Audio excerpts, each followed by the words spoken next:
In a small town called Urbania, two brothers worship football. The older brother, Kevin, is a prodigy. However, the younger one, Danny, is too small and not allowed to play. Kevin tries to comfort Danny by promising that one day their names will be on the town water tower. After becoming a football star in college and winning the Heisman Trophy, he returns home and becomes the coach for the town's Pee Wee football team. He's a strict coach, only wanting to win. During the tryouts, he only picks the strongest kids, but ignores picking the best player, his niece, Becky. The unselected kids are devastated, and Danny confronts Kevin. He tells them every kid should have a chance and that it's not even that serious. Kevin brushes him off, saying he only picks winners. The next day, the unselected kids gather at their clubhouse and sulk about the previous day's outcome. A group of kids from the team come in and bully them. They stop and run when they see a go-kart pulling in driven by Becky. The bullies ride their bikes, but Becky catches up quickly and causes them to crash, avenging her friends. The bullies insult her for not making the team, but she surprises them by saying that she and her dad are starting their own Pee Wee football team. Kevin is on his lunch break and talks to some football veterans from his town when he's interrupted by the mayor. The mayor tells Kevin about his brother Danny starting his own team. Just then, Danny and Becky walk into the diner. Becky quickly tells him that they're starting their own football team and Danny's the coach before running out of the diner. Kevin goes up to Danny and chews him out for trying to compete with him and telling him he has no chance. Danny thinks about it and begins to agree, but decides to do it for his daughter and all the other kids who never got a chance. Only one team can participate in the league, and therefore Danny challenges him 2 weeks out for a playoff. Kevin is stunned and Danny walks out of the diner to the cheers of the kids. Becky and the other kids, Tad, Rudy, and Rashid, are scouting kids to fill in their team. Danny scouts a young genius newbie to help him coach since his coaching skills are new. They pick up some other kids and head to the training area. Danny gives them some hand-me-down football gear and the kids excitedly go through each one. A mother and a tiny kid named Jake comes in late and asks if he can play football. Danny accepts Jake into the team and Becky gets the boys ready to train. Danny starts them off with some basic physical conditioning, not with weights, but with anything they can lift. After their first day training, Becky and some of the kids go to the supermarket and see someone throwing perfect spirals with some toilet paper. Becky instantly develops a crush on him and hides while the others are mesmerized by his skill and approach him. He introduces himself as Junior and he sneaks up on Becky, causing her to fall over and shyly introduce herself. Danny and Becky head to Junior's house to ask his parents for permission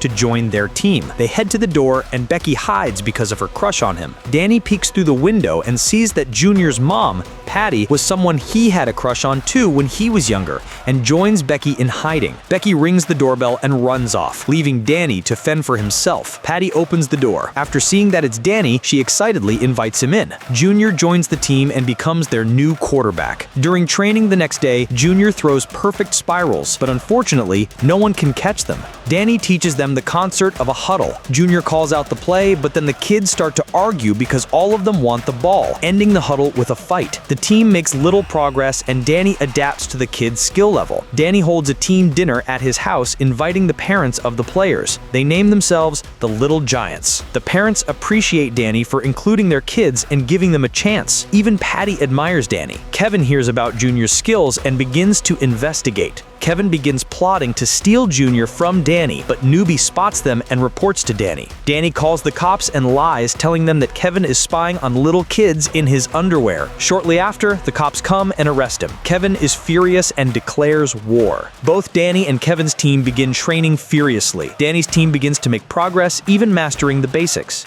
The old veterans call both Danny and Kevin with a scouting report. They tell them that a new family is in town and their kid is a monster. Danny and Kevin both speed over, trying to get to him first. Danny gets to him first and is introduced to Spike. Spike's father believes Danny is Kevin and gladly agrees for Spike to join his team. Spike sees the team and is in disbelief. He refuses to play with a girl, and Danny tells her to leave, hoping he can get Spike to ease up. Becky sulks at the diner and Kevin walks in. She tells him that she is more interested in dating Junior than being on the football team. Even though he and Danny are rivals at the moment, he comforts his niece and tells her that she's beautiful, raising her spirits. Spike's father and Kevin go to Danny's training area and pick up Spike.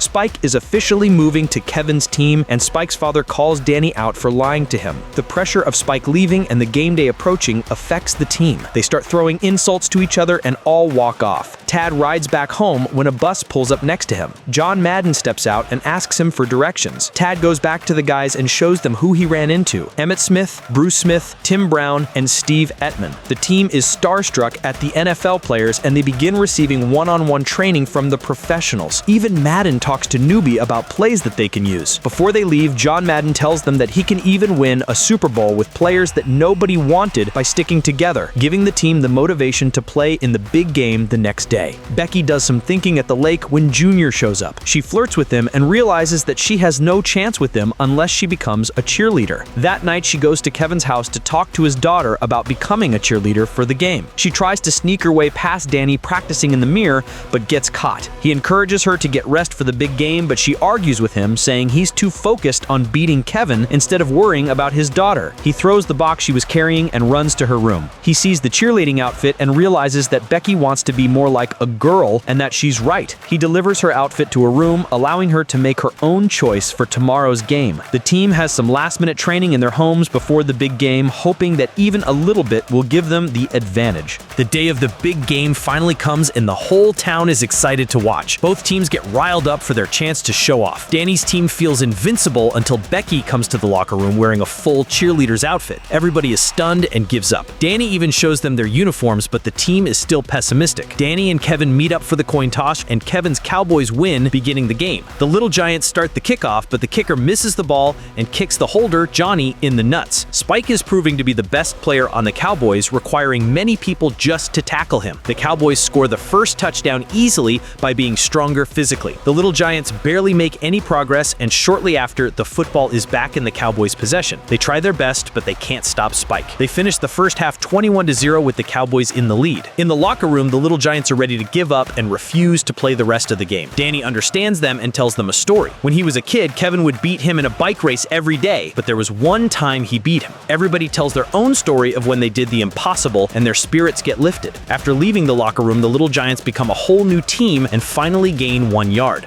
They make another great play, gaining a few more yards, and then do the unexpected, running the ball with the smallest kid, Tad. He sends some defenders out of bounds and runs to the goal line, scoring their first touchdown. For the field goal, Johnny gets nervous, but the kicker successfully gets the extra point. Spike's father gets angry and tells Spike to take Junior out of the game. The next play, Spike runs straight at Junior and tackles him hard, injuring Junior. He warns him that if he does that again, they're both off the team. Becky is furious, and she steps off the cheerleading squad and puts on the pads. She takes the field and on the next play flips Spike over, causing a fumble with the Little Giants recovering the football. The Little Giants decide to give the ball to Johnny. He gets nervous but sees his father running to him from the end zone. He zooms past the defenders, even throwing them off of him, and scores the next touchdown. The Cowboys get stopped and turn the ball over. With a chance to tie the game, the next play is a pass to Rashid. He bolts down the field and looks up at the ball. He imagines it to be a toilet paper roll and catches it, running it into the end goal and tying up the game. With time running out, the Cowboys get the ball to the 1 yard line. Kevin draws up a play that he used to win a championship, but Patty comes down from the stands and reminds Danny of it, allowing them to set up a defense to counter it. Kevin sees the defense line shift and gets nervous. Spike runs the ball and the whole defense line piles on him, stopping him from scoring a touchdown. With 4 seconds left, everyone on the Little Giants wants to go for the win,